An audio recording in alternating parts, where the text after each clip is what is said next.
उसका man power में कितना खर्चा आया, उसने जब चीजें बेची तो उसको कितना प्रॉफिट हुआ, ये सारे के सारे फैक्टर्स जब आप जोड़ते हो तब आप प्रोड्यूसर प्राइस इंडेक्स पे पहुंचते हो। बट तो जब बात आपकी होलसेलर से एक लेवल पहले चले जाए तब आप पहुंच जाते हो पीपीआई पे। अब बहुत सारे इकोनॉमिस्ट और बहुत लंबे समय तक डब्ल्यूपीआई को ही दुनिया भर में अडॉप्ट किया गया था, लेकिन अब ये माना जा रहा है कि डब्ल्यूपीआई से भी एक बेटर मैट्रिक है, वो है पीपीआई। ठीक है ना। तो ओवरऑल इकोनॉमिक सेंटीमेंट कैसे काम कर रहा है, हमारी सप्लाई चेन कितनी इफेक्टिव और एफिशिएंट तरीके से काम कर रही है, इसको जानने के लिए अगर आप प्रोड्यूसर प्राइस इंडेक्स को बेस मार्क मारो तो प्रोड्यूसर प्राइस इंडेक्स और सीपीआई को कंपेयर करके तो आप सीधे ही ये पता लगा सकते हो कि हमारी सप्लाई चेन में प्रॉब्लम चल क्या रही है और किस हद तक हमारी सप्लाई चेन फ्लॉड चल रही है, और फिर उस चीजों को सॉल्व करने के लिए सरकार एप्रोप्रिएट स्टेप्स भी ले सकती है। अब एक्चुअली में होलसेलर एक ऐसी जगह पे बैठा है जो कि प्रोड्यूसर और रिटेलर के बीच में, तो एग्जैक्टली किसी एक पर्टिकुलर सेक्शन में प्रॉब्लम प्रोड्यूसर से निकली या रिटेलर से निकली ये मालूम नहीं पड़ पाता है।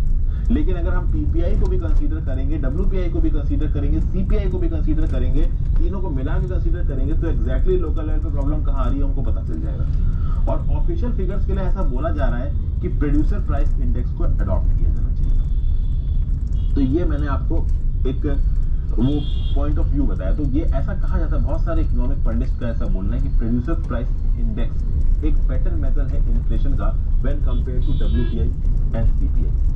ओके, कुल मिला के इकोनॉमिक रिफॉर्म्स के चलते जो हमारी देश है वो पूरी दुनिया के साथ कनेक्ट हो रहा है, हमारी जो ग्लोबल सप्लाई लाइन है वो काफी हद तक जुड़ गई है और चीजों को कंपेयर करने की ताकत बड़ी ज्यादा इंपॉर्टेंट हो गई है। सबसे इंपॉर्टेंट चीज क्या है कि आप चीजों को बना कितने इफेक्टिव तरीके से रहो। जितनी इफेक्टिव और सस्ते में आप चीजों को बना दोगे वो सबसे बड़ा पैरामीटर होगा ये डिसाइड करने के लिए कि आप कितने एफिशिएंट प्रोड्यूसर हो और कितनी सस्ती में चीजें आप मार्केट तक पहुंचा पा रहे हो। इसीलिए प्रोड्यूसर के लेवल पे क्या प्रॉब्लम्स है, प्रोड्यूसर के लेवल पे कहां पे चीज महंगी हो रही सस्ती हो रही है, इसको पता करने के लिए प्रोड्यूसर प्राइस इंडेक्स चाहिए।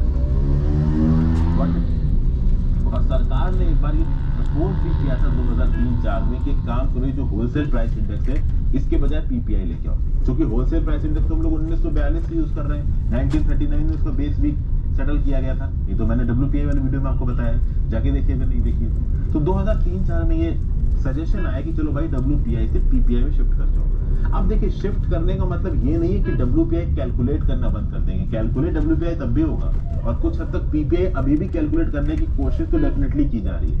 हालांकि अगर आप पीपीआई को एक बार ऑफिशियल बना देते हो तो पीपीआई के ऊपर काफी शोध होने लगेगी, तो उसके जो असेसमेंट पैरामीटर्स है वो और इंप्रूव होंगे। ओके, तो अब आपको समझ में आ गया होगा जब बात होती है डब्ल्यूपीआई की तो होलसेल मंडियों की बात होती है, जब बात होती है सीपीआई की तो कंज्यूमर के पास किस दाम पे चीजें पहुंच गई उसकी बात होती है, और जब पीपीआई की बात होती है तो प्रोड्यूसर के लेवल पे क्या हो रहा है उसकी बात होती है। फिर पीपीआई की एक और क्वालिटी है, पीपीआई में एक चीज याद रखिएगा कि केवल बेसिक प्राइसेस को इस्तेमाल किया जाता है पीपीआई में, मतलब कि टैक्सेस पीपीआई में नहीं गिने जाते, ट्रेड मार्जिन पीपीआई में नहीं गिने जाते, ट्रांसपोर्ट कॉस्ट को पीपीआई में नहीं गिना जाता। आप समझिए एक प्रोड्यूसर ने चीजों को प्रोड्यूस किया, अब प्रोड्यूस करने के बाद वो पहुंचा मंडी में बिकने के लिए। जैसे फॉर एग्जांपल अगर आप एग्रीकल्चरल फूड प्रोडक्ट्स की बात करो तो किसान ने उन एग्रीकल्चरल फूड प्रोडक्ट्स को उगाया, तो यहाँ पे प्रोड्यूसर कौन हो गया, किसान हो गया।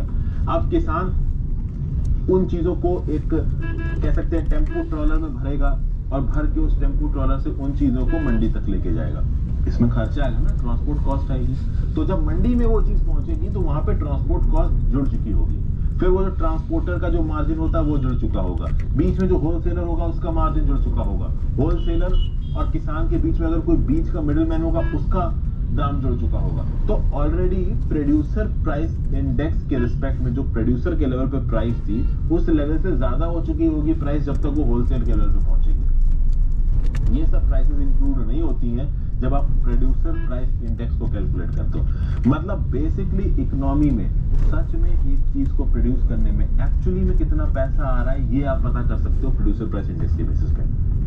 तो एक्चुअल में हमारी production efficiency producer price index से पता चल सकती है। उसके बाद अगर सीपीआई बहुत ज्यादा आता है, कंज्यूमर प्राइस इंडेक्स बहुत ज्यादा जाता है, तो उसका मतलब क्या है कि हमारी सप्लाई चेन में प्रॉब्लम है, हमारे बीच के लॉजिस्टिक्स ट्रांसपोर्ट में प्रॉब्लम है, होलसेल के लेवल पे कुछ ना कुछ लफड़ा चल रहा है, लेकिन एफिशिएंसी हमारी ग्रोथ की बहुत अच्छी है। इसीलिए पीपीआई के लेवल पे स्विच करने की बात कर रही है सरकार, ठीक है ना। तो ये कुछ फायदे होते हैं आपके प्रोड्यूसर प्राइस इंडेक्स की।